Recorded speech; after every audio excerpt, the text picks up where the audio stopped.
Brace yourself. We have Celebration 6 news and a new release date for the Blu-rays. It's Thursday, March 31st, and you'll hear about those stories and more this week in Star Wars. This Week in Star Wars is your source for new and noteworthy developments from the galaxy far, far away. I'm your host, Matt Fox. And now, this week's lead stories. Lance Fensterman, the vice president of ReedPop, a subsidiary of Reed Exhibitions, which put on Star Wars Celebration 5 as well as other conventions such as C2E2, posted on his blog Wednesday that an announcement about Star Wars Celebration 6 was imminent, possibly within the next 2 months. According to Fensterman's post, both the date and location of the convention were nearly finalized. Not surprisingly, there is not yet any official confirmation of this news from Lucasfilm. However, the window man himself posted a comment on his own blog later, which confirmed that the announcement would be coming soon. Keep an eye on your iTunes downloader, as obviously This Week in Star Wars will keep you posted on all Celebration news, foreign and domestic. One announcement that Lucasfilm did make this week regarded the upcoming Blu-ray editions of both the prequel and original trilogies. The films are now scheduled for a release date of September 16th, a week earlier than had originally been planned.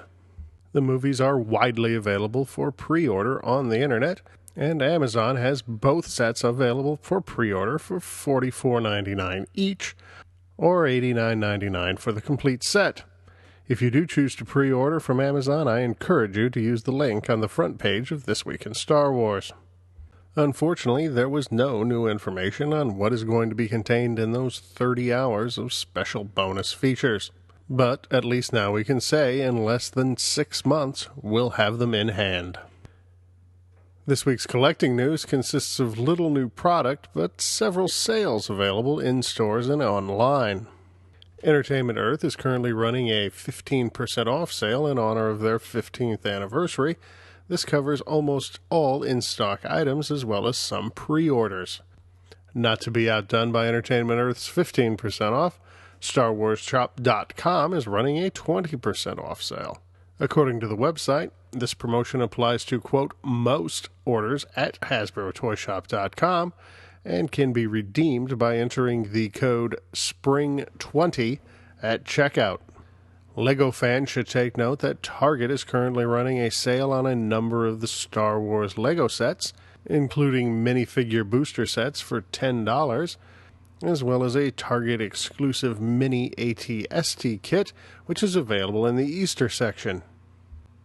Entertainment Earth has put up for pre-order the next in its line of 12-inch Star Wars action figures, and the subject of this latest edition is Commander Bly. Within a few hours of its release, the exclusive edition of the Commander Bly figure was no longer available for pre-order and was listed only as waitlist available. However, at the time of this recording, visitors to SideshowToy.com are still able to pre-order the regular edition. And from the news you could have used yesterday column, Hasbro's mail-away Sergeant Brick and Battle Mat offer expired today, March 31st. Let this missed deadline serve as a cautionary tale, as the Boba Fett offer will expire later in April. Moving on to Star Wars and the media, Season 3 of The Clone Wars will conclude on April the 1st with a special 1-hour edition. Based on the conclusions of Seasons 1 and 2 of The Clone Wars, viewers can expect a cliffhanger ending. While most media reports are centered on the long-awaited appearance of Chewbacca. Another Star Wars home video release date was announced this week, this for Star Wars Robot Chicken Episode 3, which will hit stores on July 12th. Both formats will include many extra features, while the Blu-ray will also include 2 that are not available on the DVD set.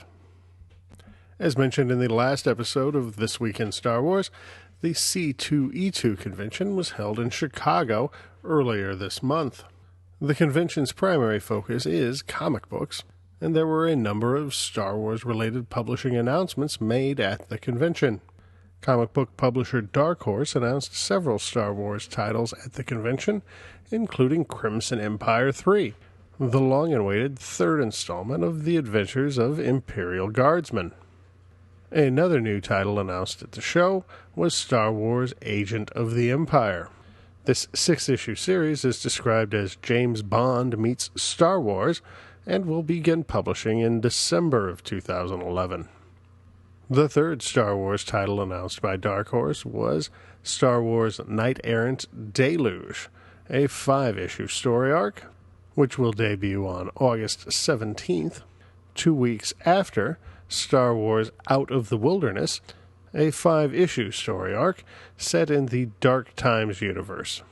Star Wars publisher Del Rey also had a number of announcements at the C2E2 show, some of them new, some of them reminders.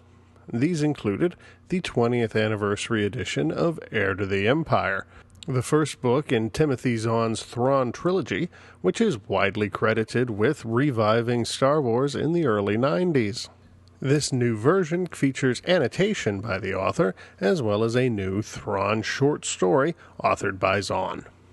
Del Rey also announced that the rumored-to-already-be-written Darth Plagueis novel is now again slated for publication after being mysteriously pulled 2 years ago.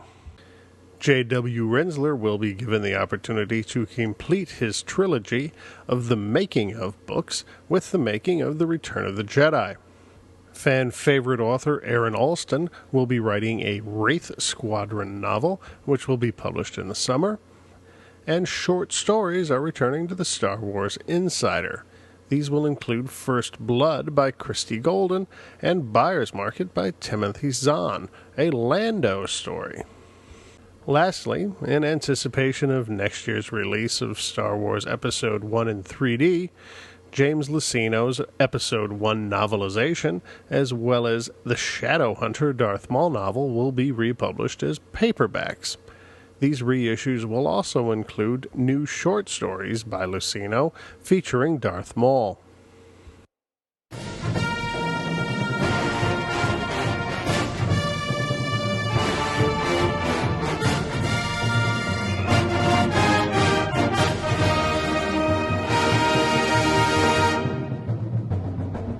So how many of you out there actually expected to get a Celebration 6 announcement?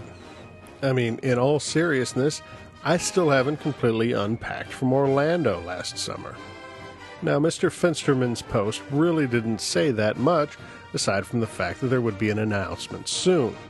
The only other real factoid that he mentioned was that the city that is being considered would be a, quote, surprise. Now, even though I thought, based on nothing more than my own suppositions, that the next celebration would be overseas, I don't think that that's what Mr. Finsterman means by surprise. But really, what do I know? My first reaction was, well, this sort of makes sense with Episode 1 coming out in 3D next year. But if you think about it, that's coming out in February, and it's extremely unlikely that a convention will be held at any time other than in the summer. Bear in mind also that 2012 is the 35th anniversary of the first film, as well as the 10th anniversary of Attack of the Clones, so maybe this impending announcement isn't that big of a surprise after all.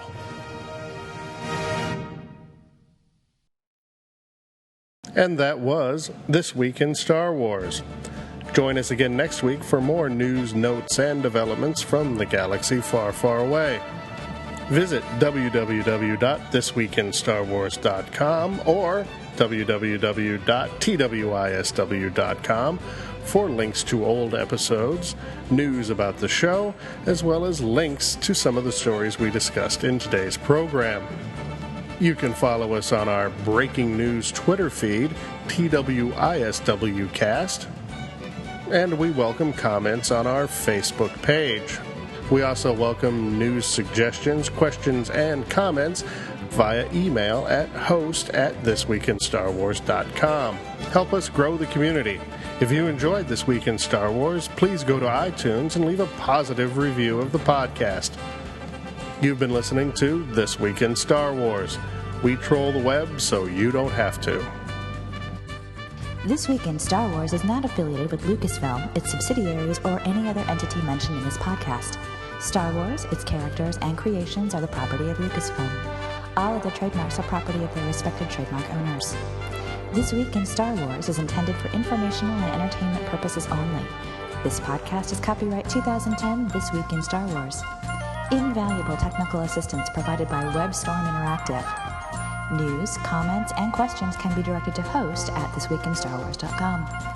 More information, links to stories presented, past episodes, and additional contact information are available at www.thisweekinstarwars.com.